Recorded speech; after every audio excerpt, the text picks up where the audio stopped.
অনেকেই আছেন যারা এমন কিছু ডেডলি সাইকোলজিক্যাল ট্র্যাপে আটকে গেছেন যার জন্য আপনারা প্রফিটেবল হতে পারতেছেন না। এবং আজকে আমি আপনাদের সাথে এমন 7টা ডেডলি সাইকোলজিক্যাল ট্র্যাপ সম্পর্কে আলোচনা করব। চলুন দেরি করে ভিডিও শুরু করা যাক। আমি প্রিভিয়াস ভিডিওতে আলোচনা করেছি আপনার 2026-এ কীভাবে একজন প্রফিটেবল ট্রেডার হবেন, এবং ওই ভিডিওটা ফার্স্ট পয়েন্ট ছিল সাইকোলজি। এর জন্য আজকের ফুল ভিডিওটা হবে সাইকোলজি নিয়ে আলোচনা। সাইকোলজিতে যত ডেডলি ট্র্যাপ আছে সব কিছু আপনাদের জানিয়ে দিব এবং সেটা সলিউশন আপনাদের বলে দিব। তো ট্রেডিংয়ের মধ্যে one of the worst psychological trap হচ্ছে FOMO, fear of missing out. Fear of missing out জিনিসটা কি? আপনি যখন প্রাইস পাম্প করতে দেখেন তখন আপনার লোভ না সামলায় আপনি ট্রেডে ঢুকে যান। আপনার কোনো সেট আপ হয়নি, মার্কেটে যে বাই করতেছেন কোনো ইন্ডিকেশনও পাননি, সম্পূর্ণ রিজনলেসভাবে একটা ট্রেড ওপেন করে ফেললেন।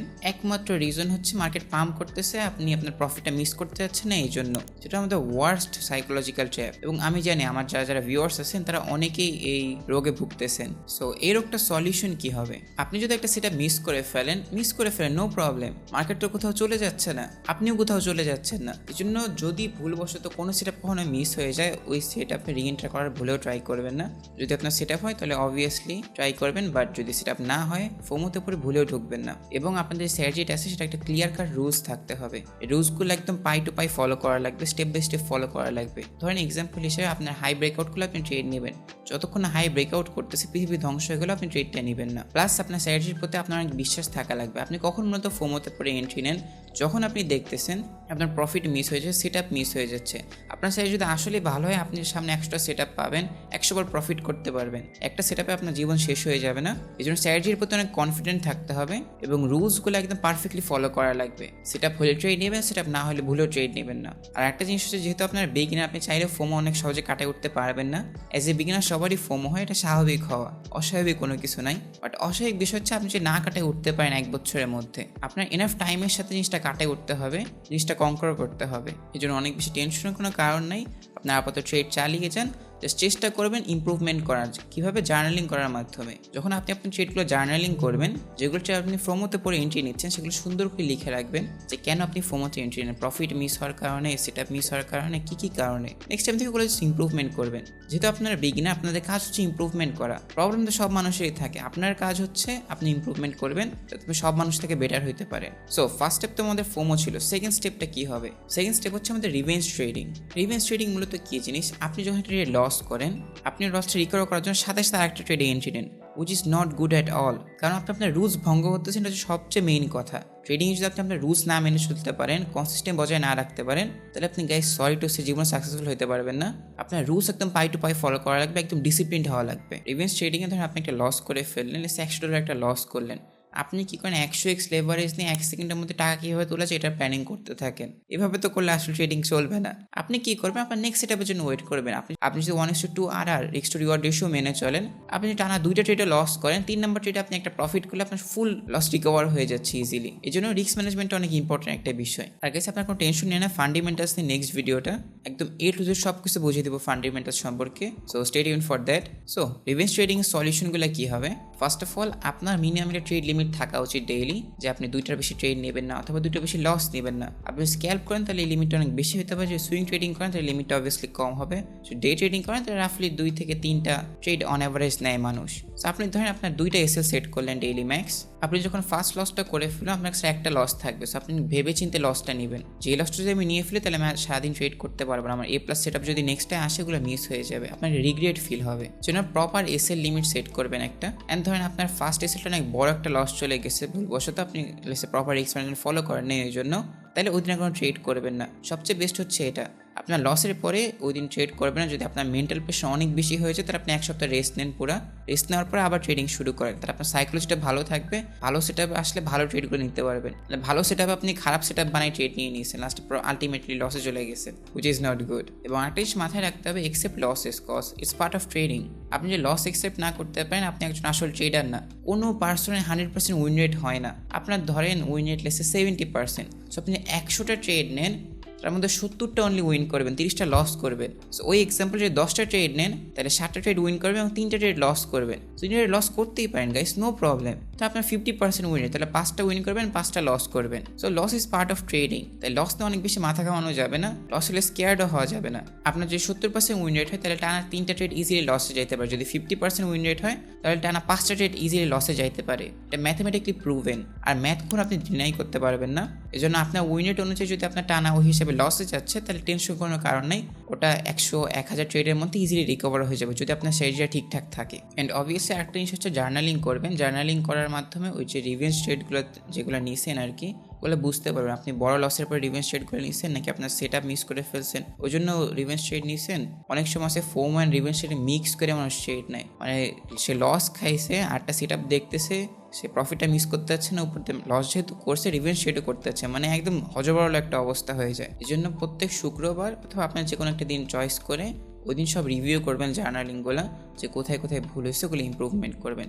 এই সিরিজটা দেখছিলেন বারবার বলতেছে আপনাদের প্রবলেমগুলো আপনার ইম্প্রুভমেন্ট করেন, কোনো আপনার স্ট্র্যাটেজি বের করতে বলছে, কিছু বের করতে বলতেছেন। আপনার মেইন টার্গেট হচ্ছে ফার্স্ট ইয়ারে আপনি জাস্ট আপনার সেলফকে ইম্প্রুভমেন্ট করবেন। ট্রেডিং হচ্ছে একটা সেলফ রিফ্লেকশন। অনেস্টলি আপনি যদি রিয়েল লাইফে আপনি নিজে কন্ট্রোল না করতে পারেন ট্রেডিং করতে পারবেন না। আপনাকে একটা এক্সাম্পল দিই, জাস্ট আপনি 5 ওয়াক্ত নামাজ পড়েন, আপনার ফজরের নামাজটা মাঝে মাঝে মিস যায়, সো ওটা আপনার দেখবেন ট্রেডিংয়ে রিফ্লেক্ট হচ্ছে যে আপনি সব রুলস ফলো করতেছেন, একটা মাঝে মাঝে মিস হয়ে যাচ্ছে। জাস্ট এজ এ এক্সাম্পল, আপনার রিয়েল লাইফ অনেকটা ইফেক্ট পড়ে ট্রেডিংয়ে। সো রিভেঞ্জ ট্রেডিং এর পরে কি আমাদের থার্ড ডেডলি সাইকোলজিক্যাল ট্র্যাপ হচ্ছে ওভার ট্রেডিং। নাম শুনেই বুঝতে পারতেছেন ওভার ট্রেডিং মানে অনেক বেশি ট্রেড নেওয়া। যদি আপনি ডে ট্রেডিং করেন তাহলে ধরেন ম্যাক্সিমাম আপনি 4টা ম্যাক্সিমাম 5টা ট্রেড নিতে পারেন, এর বেশি ইউজুয়ালি কেউ নেয় না। সো আপনি নিলে আপনার কোনো ঝামেলা আছে অবভিয়াসলি। আর চেষ্টা করবেন গাইস অনলি A+ সেট আপগুলো নেওয়ার।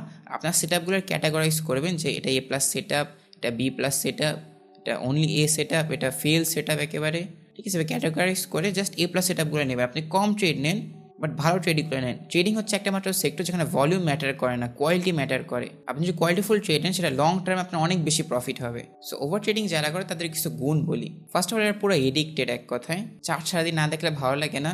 অনেকে যে আমি বললাম ভাবতেছেন সেটা আমি নিজেই তো এডিক্টেড। হ্যাঁ, আপনাকেই বলতেছি আপনি এডিক্টেড হয়ে গেছেন এক কথায়। এডিক্টেড হওয়া যাবে ট্রেডিং এর সাথে। আপনি চার্ট দেখবেন, অ্যানালাইসিস করবেন, ট্রেড নেবেন। এটা কোনো গেম না যে এডিক্টেড হয়ে যাবেন। আর র্যান্ডম ট্রেড তো ভুলেও নেওয়া যাবে না। আপনি অ্যানালিসিস করে যদি আপনার সেট আপের সাথে মিলে তাহলে ওইগুলো ট্রেড অনলি নেবেন। আর অনেকেই আসতে আসতে বোর্ড হয়ে গেছে, চার্টে যাই দেখি ট্রেড চিট পাইলে নিয়ে নিবানি। সে মোবাইল ট্রেডিং ভিতরে ঢুকছে, দেখতেছে সেটা মোটামুটি একটা হয়েছে, ট্রেড নিয়ে নিছে। বোর্ড আমার ওভার ট্রেডিং একসাথে যখন করে মানুষ, এটাও ওভার ট্রেডিং একটা লক্ষণ বলতে পারেন, যে বোর্ডাম হইলেই ট্রেডিং করা শুরু করে দেয়। সো এটা সলিউশন কি হবে? অবভিয়াসলি একটা ট্রেড লিমিট সেট করবেন daily, specially A+ trade limit, যাতে আপনি অন্য সেট আপগুলো নেবেনই না। এক কথা খাতার বাইরে অন্য সেট আপ, আপনি অনলি A+ সেট আপ নেবেন। এবং অবভিয়াসলি জার্নালিং করবেন যে কোন সময় ওভার ট্রেডিং করতেছেন, কোন দিন ওভার ট্রেডিং করতেছেন, তার ইমোশন কীভাবে কাজ করতেছে ওভার ট্রেডিংয়ের সময়, সব কিছু এটা লিখে রাখবেন। গাইস আমি জার্নালিং কথা বারবার কেন বলতেছি, জার্নালিং মাধ্যমে আপনি বুঝতে পারবেন আপনার কোন কোন জায়গায় ভুল আছে এবং ওটা কীভাবে ইম্প্রুভমেন্ট করবেন।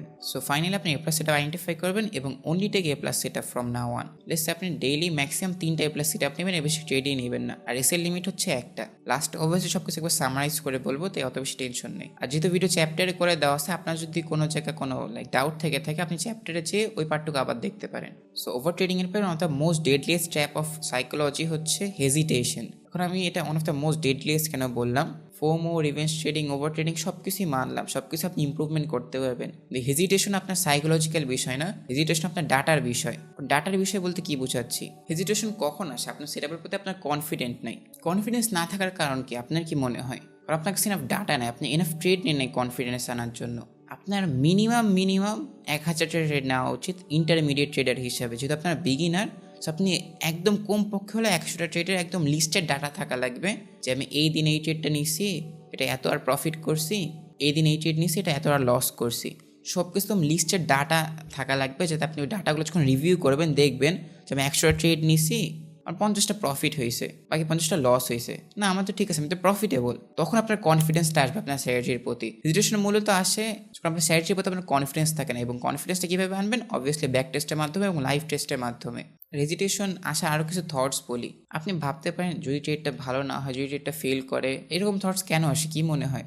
আপনার ডাটা টেস্ট করা নাই, আপনার ট্রেডিং স্ট্র্যাটেজির প্রতি আপনার কনফিডেন্ট নাই। যখন কনফিডেন্ট থাকবে না, আপনার কি মনে হয় এসব থটস আসবে না? অবভিয়াসলি আসবে। তারপর ধরুন আপনি হেজিটেশন করতে করতে মার্কেট উপরে চলে গেলেও তখন আপনি দেখছেন না ট্রেড তো সেট আপ ঠিকই ছিল, আমি এখন এন্ট্রি নিয়ে নেই, যতটুকু টিপি যাবে এতটুকু প্রফিট বুক করে ফেলবো। এই যে আপনি মারা খেয়ে গেছেন, আপনি হেজিটেশন করলেন, ফোমো অ্যাড করলেন, সব কিছু একসাথে হজবরল একটা অবস্থা করে ট্রেড নিচ্ছেন। আপনার কি মানে আপনি রুলস ফলো করতেছেন? একদমই না। এই জন্য বলি রুলস অনেক বেশি ইম্পর্টেন্ট। আপনার এ প্লাস সেট আপের ক্রাইটেরিয়া মেনটেন করবেন। এখন আপনাকে অনেক ডিটেলড একটা এক্সাম্পল দিই। আপনার এ প্লাস সেট আপের ক্রাইটেরিয়া হচ্ছে হাই আর লো ব্রেকআউট করবে, সব ইএমএ লাইন আপ থাকা লাগবে, একটা ফিবোনাচি আঁকবেন, ফিবোনাচি নির্দিষ্ট লেভেলে আসা লাগবে, কোনো ফেয়ার ভ্যালুকে আসা লাগবে, যে কোনো কিছু হতে পারে। মানে সব কিছু কম্বিনেশন যখন তখন আপনার একটা এ প্লাস সেট আপ হয়। সো আপনার সিম্পল, আপনি জাস্ট যদি হয় তাহলে ট্রেড নেবেন, যদি না হয় ট্রেড নেবেন না। আপনার ভাবার কোনো কিছু নাই এখানে। আপনি দেখবেন আপনার সেট আপ রেডি হয়েছে, ট্রেড নেবেন, সেটা রেডি হয়নি, ট্রেড নেবেন না। Simple as that. Like follow your strategy man. এখানে অনেক ভাবার কোনো কিছু নাই। আপনার স্ট্র্যাটেজি যখন রুলসগুলো আইডেন্টিফাই করবেন তখন একটা কাজ করবেন, চেকলিস্ট বানায় রাখবেন যে ওই এক্সাম্পলটাই ধরেন হাই ব্রেকআউট করলে লিখে রাখবেন হাই ব্রেকআউট, সাথে একটা বক্স দিয়ে রাখবেন, যদি ব্রেকআউট করে টিক মার্ক। তো আপনি নোশন ইউজ করতে পারেন, অনেক ভালো একটা সফটওয়্যার। আপনাদের জন্য যে জার্নালিং ভিডিওটা আনতেছে একদম ফ্রি একটা নোশন টেমপ্লেটও দিয়ে দিব, তো আপনার সুন্দর করে জার্নালিং করতে পারেন। আর হেজিটেশন আরেকটা কারণ হচ্ছে বড় লস অ্যামাউন্ট। লাইক আপনার এসএল রাখার সাধ্য হচ্ছে $10, আপনি রাখতেছেন $500, তাহলে আপনার স্বাভাবিকভাবে হেজিটেশন আসবে, আপনার সাথে যতই কনফিডেন্ট থাকুক না কেন। কারণ আমি যখন ট্রেডে 50K এসএল রাখি তাহলে আমার সাধারণভাবে একটু হেজিটেশন আসবে, এটা নর্মাল হিউম্যান বিহেভিয়ার। এই জন্য যে এসএল অ্যামাউন্টটা রাখবেন ওটা যদি হারাই গেলে আপনার কোনো রকম গায়ে না লাগে, তাহলে দেখবেন হেজিটেশন আরও কম আসতেছে। আপনার কনফিডেন্স তো আসেই, এসএল অ্যামাউন্টটাও নিতে পারবেন, হেজিটেশন একেবারে নাই হয়ে যাবে। সো হেজিটেশন গেল, হেজিটেশনের সলিউশনও বললাম। সো আমাদের নেক্সট টাইপ হচ্ছে ইমপেশেন্স। ইমপেশেন্স বলতে ধৈর্যহীন, ধৈর্য নাই এক কথায়। সো ধৈর্য নাই বলতে আমি কি বোঝাচ্ছি, যখন আপনি চার্টের সামনে 7-8 ঘন্টা বসে থাকবেন, অথবা লেটস আপনি অনলি লন্ডন আর নিউ ইয়র্ক ট্রেড করেন, সো আপনি রাফলি 5 থেকে 6 ঘন্টার মতো বসে থাকবেন। ডেইলি যখন বসে থাকবেন দেখতেছেন কোনো সেট আপ আসতেছে না টানা 3-4 দিন, আপনি অধৈর্য হয়ে একটা সেট আপ নিজে বানায় ট্রেড নিয়ে নিলেন। এই জন্য ট্রেডিংয়ে অবভিয়াসলি অনেক বেশি পেশেন্ট থাকতে হবে গাইস। দেখেন আমি অনেক কিছু যে বলতেছি আমাদের প্রিভিয়াস ভিডিওতে কিন্তু সেম কথাই বলছি, এগুলো ডিটেলস সহকারে বলতেছি এই ভিডিওতে। সো ট্রেড ফোর্স করা যাবে না, আপনার সেট আপ না হয় তাহলে ট্রেড নেবেন না, যদি সেট আপ হয় ট্রেড নেবেন। আর অনেক কাজ ট্রেডিংকে লাইক স্যালারি টাইপের হিসাবে নেন, লাইক জব টাইপের, এরকম টাইপের ট্রেডিং কিছুই না। ট্রেডিং যে আপনার মান্থলি একটা প্রফিট বানাইতে চান সেটার জন্য অনেক ওয়েট করা লাগবে। মান্থলি কনসিস্টেন্ট প্রফিট বানাইতে গেলে আপনার অনেক এক্সপিরিয়েন্স লাগবে এক কথায়। আপনি প্রত্যেকদিন প্রফিট পাবেন না, প্রত্যেকদিন লসও হবে না, কিছুদিন প্রফিট কিছুদিন লস হবে। তাই অনেক কাছে মান্থলি টার্গেট রাখেন যে আমি মান্থলি লেসে $1000 প্রফিট করবো। সো আপনি ধরেন $800 প্রফিটে আসেন, আপনি হচ্ছে আর $200 তো প্রফিট লাগবে মান্থের গোলটা হিট করার জন্য। ওই $200 ইম্পেশেন্ট আপনি প্রফিট হিট করার জন্য আপনি ফুল অ্যামাউন্টটাই লেখেছে লাস্টে লস করে ফেলছেন। এই জন্য আপনার এ প্লাস সেট আপগুলো নেবেন, লাইক এগেইন বলতেছি অনলি এ প্লাস সেট আপগুলো নেবেন, দেখবেন আপনার যা মান্থলি টার্গেট ওগুলো হিট করে আর এক্সটেন্ডেড প্রফিট হয়ে গেছে। আর এগেইন কোয়ালিটি ওভার কোয়ান্টিটি। আপনি অনেকগুলো ট্রেড নিয়ে অনেক বেশি প্রফিট করবেন না, বাট অনেকগুলো এ প্লাস সেট আপ ট্রেড নিলে অবভিয়াসলি অনেক বেশি প্রফিট করবেন। আর গেস ট্রেডিং অনেক বড় একটা সিক্রেট আপনার সাথে শেয়ার করি, ট্রেডিং না নেওয়া যে কত বড় একটা উইনিং মাইন্ডসেট আপনার কোনো আইডিয়াও নাই। লাইক আপনি 3-4 ঘন্টা বসে আছেন কিন্তু ট্রেড না নিয়ে বসে আছেন, আপনার সেট আপ রেডি হয় না তাই ট্রেড নেই নাই, যে কত বড় একটা উইনিং মাইন্ডসেট আপনার কোনো কল্পনাও করতে পারবেন না। অনেক এসে চার্টে ঢুকলেই ট্রেড নেই, চার্টে ঢুকলেই ট্রেড নেই, কিন্তু আপনি চার্টে ঢুকছেন, আপনার সেট আপ রেডি হয় না, আপনি ট্রেড নেন নাই। আপনি যদি একটা জিনিস করতে পারেন তাহলে আপনার কিচ্ছু লাগে না লিটারালি, বাকি সব কিছু আস্তে আস্তে এমনিতে ইম্প্রুভমেন্ট হতে থাকবে। আর আপনার যে বললাম একটা মান্থলি গোল থাকে, ওই মান্থলি গোল না একটা লং টার্ম গোল রাখতে পারেন, তাও টাকার অ্যামাউন্টের না, টাকার অ্যামাউন্ট রাখতে পারেন ইন ফিউচার, বাট আপাতত টাকার অ্যামাউন্ট না, আপাতত স্কিলসের লং টার্ম টার্গেট, যে 1 মাসে আমি এই স্কিলসটা ইম্প্রুভমেন্ট করবো। লেটসে আপনার ফোমো অনেক বেশি হয়, আপনি ফোমোটা কাটায় উঠবেন, আপনি অনেক ইমপেশেন্ট মানুষ, আপনি ইমপেশেন্টটা কাটায় উঠবেন, এরকম টাইপের একটা গোল রাখবেন। কোনো টাকা অ্যামাউন্ট আপাতত ক্ষেত্রে টার্গেট রাখেন না, ইন ফিউচার ধরেন 1 বছর পরে দেন রাখেন, কোনো অসুবিধা নেই। সো ইমপেশেন্সের পরে আমাদের নেক্সট টাইপ হচ্ছে গ্রিড। সো গ্রিড কি, নাম শুনে বুঝতে পারতেছেন লোভ। গ্রিড ব্রিংস অ্যাবাউট ডিজাস্টার, আপনারা অনেকেই শুনছেন, অতি লোভে তাঁতি নষ্ট আর কি। সো গ্রিডে কী হয়, অনেক রিস্ক ম্যানেজমেন্ট ইগনোর করে, আপনার টিপি হিট হয়ে গেছে তাও ভাবতেছেন আরেকটু উপরে যাবে, আরেকটু ওয়েট করি, প্রফিট আরেকটু বুক করবো। এসব কারণে গ্রিড অনেক খারাপ একটা জিনিস, স্পেশালি যখন আপনি আপনার রিস্ক ম্যানেজমেন্ট ঠিক মতো ফলো করতেছেন না। ধরেন আপনি ইউজুয়ালি পার ট্রেডে $100 প্রফিট করেন, আপনি কি ভাবলেন যে আজকে একটু বেশি প্রফিট করতে মনে যাচ্ছে, আমি এসএল ইউজুয়ালি $100 রাখি, আমি আজকে $200 রাখবো। সো $200 রাখতে এসে দেখেন $200 এসএল খেয়ে বসে আছেন। এখন আপনি প্রিভিয়াস এসএল যদি আবার যান তাহলে আপনার 2টা ট্রেড লাগবে রিকভার করতে, 1:1 আপনার রিস্ক টু রিওয়ার্ড রেশিও হয়। এক কথা অনেক বেশি পরিশ্রম যাবে, যেটা কখনোই হওয়ার কথা ছিল না। সো গ্রিডের সলিউশন হচ্ছে একটা ফিক্সড রিস্ক রাখবেন পার ট্রেডে, লেটসে 1% পার ট্রেডে রিস্কে রাখতেছেন আপনি। সো $1000 একটা অ্যাকাউন্টে $10 রিস্কে রাখতেছেন, অ্যামাউন্টটা কম, বাট আপনার সাইকোলজির কোনো হ্যাসেল হবে না যদি এত কম একটা অ্যামাউন্ট রাখেন, কারণ 1% আপনি 10টা ট্রেড নিলে আপনার অ্যাকাউন্ট ওয়াইপড আউট হয়ে যাচ্ছে না। এটা অনেক মেজর একটা ফল্ট অনেক মানুষের, যারা অনেক হাই অ্যামাউন্ট রিস্কে রাখে, কিছু ট্রেডের মধ্যে তার ফুল ক্যাপিটাল উড়ে গেছে। অ্যাজ ইউজুয়াল আপনার প্রিভিয়াস ভিডিওতেও বলছিলাম, ফার্স্ট ট্রেডের টার্গেট হচ্ছে you should only think about protect your capital, capital যদি না থাকে আপনি কী দিয়ে ট্রেডিং করবেন। অ্যান্ড এগেন জার্নালিং করবেন। জার্নালিং করার মাধ্যমে যেগুলো যেটা আপনি গ্রিডি হয়ে যাচ্ছেন ওগুলো বুঝতে পারবেন। আপনাদের কোন কোন কারণে গ্রিডি হচ্ছেন সেগুলোও বুঝতে পারবেন। প্রবলেম বুঝলে তো আপনার সলিউশন নিজেই বের করতে পারবেন। আর যদি না বের করতে পারেন তাহলে আমাকে টেলিগ্রামে জানাবেন, আমি ইনশাল্লাহ কোনো পার্সোনাল সলিউশন দেওয়ার ট্রাই করবো। অ্যান্ড টিপি আর এসএল সবসময় ইউজ করবে। লাইক আপনি একটা এক্সেল সেট করছেন, এসএল ওখানেই থাকবে, একটা টিপি সেট করছেন ওখানেই থাকবে, ওটা কোনো মুভমেন্ট করবে না। সো লজিক্যাল মুভমেন্ট করতে হয় অবভিয়াসলি গো আহেড, বাট যদি লজিক্যাল না হয় লাইক আপনি লোভে পড়ে মুভ করতেছেন তাইলে ভুলে মুভ করেন না। সো এটা হচ্ছে গ্রিডের সলিউশন ছিল। সো গ্রিডের পরে আসে হচ্ছে আমাদের confirmation biased. Confirmation biased maybe কোথাও শুনেন নাই, এটা কি জিনিস? ধর আপনি মার্কেটে ঢুকলেন, দেখলেন মার্কেট উপরের দিকে যাচ্ছে, আপনি ভাবতেছেন ও মার্কেট উপরে তো আমি শুধু লং ট্রেড নিব, কিন্তু মিড ডে লাইক লন্ডন সেশনে মার্কেট বেয়ারিশ হয়ে গেছে, তাও আপনি লং ট্রেডই মারতেছেন যে না আমার তো হচ্ছে মার্কেট বুলিশ। মনে হলে কিছুই হবে না, আপনার স্ট্রাকচার দেখা লাগবে, মার্কেটে প্রাইস অ্যাকশন দেখা লাগবে। প্রাইস অ্যাকশন যদি বলে মার্কেট উপরে যাচ্ছে আপনি লং ট্রেড নেবেন, যদি বলে নিচে যাচ্ছে তাহলে আপনি শর্ট ট্রেড নেবেন। প্রাইস অ্যাকশনটা মূলত খেয়াল করা লাগবে, আপনার ইচ্ছা কি হচ্ছে অথবা কি মনোভাব হচ্ছে ওগুলোই ফোকাস করা যাবে না। বিকজ কনফার্মেশন বায়াসের কারণে মানুষ কী করে, ধরেন মার্কেট বেয়ারিশ আছে এসছে, ঠিক আছে, আমরা স্ট্রাকচার দেখে বুঝতে পারতেছি মার্কেট বেয়ারিশ আছে, তাও সে লং ট্রেড নিচ্ছে। কীভাবে লং ট্রেড নিচ্ছে? যখন লোটা ব্রেক করে তখন সে কোনো ইনভার্স ফেয়ার ভ্যালু গ্যাপ খুঁজতেছে, ওখানে ট্যাপ করে মার্কেট উপরে যাবে সেই কল্পনায় সে লং ট্রেড নেওয়ার ট্রাই করতেছে। তার সঙ্গে মার্কেট স্ট্রাকচারটা বেয়ারিশ, লং কীভাবে নেয় সে? যখন স্ট্রাকচারটা বুলিশ হয়ে যাবে তখন হচ্ছে ভাবা যায় লং ট্রেড নেওয়ার কথা। সো ওভারঅল যেটা বলতে যাচ্ছি, মার্কেটের স্ট্রাকচার যেটা হবে ওই হিসেবে ট্রেড নেবেন, যে লং হয় লং, যদি শর্ট হয় শর্ট। এই জন্য আপনাদের এ প্লাস সেটআপের ক্রাইটেরিয়া থাকা দরকার।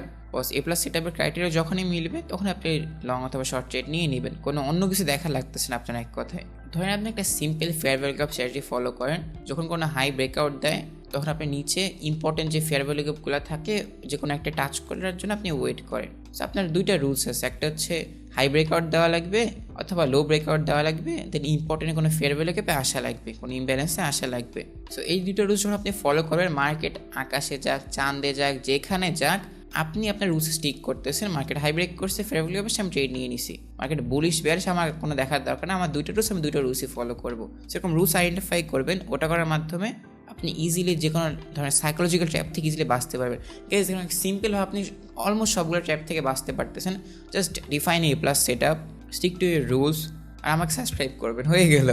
অনেক ইজি সলিউশন কিন্তু। সো ওভারঅল এগুলোই ছিল আমাদের 7টা ডেডলি ট্র্যাপ সাইকোলজির। যদি কোনো ধরনের কোয়েশ্চেন থাকে কোনো ট্র্যাপ নিয়ে অথবা অন্য কিছু জানতে চান আমাদের কমেন্ট সেকশনে জানাতে পারেন অথবা টেলিগ্রামে পার্সোনালি মেসেজ করতে পারেন, ইনশাল্লাহ আমি রিপ্লাই দিয়ে দিব। আর গাইস এরকম ভ্যালুয়েবল কন্টেন্ট পাইতে চাইলে আমাদের টেলিগ্রাম চ্যানেলে জয়েন হয়ে যাবেন, বিভিন্ন ধরনের ইম্পর্টেন্ট ইনফরমেশন দেওয়া হয়। এন্ড গাইস আজকে আমাদের এটুকুই, আসসালামু আলাইকুম।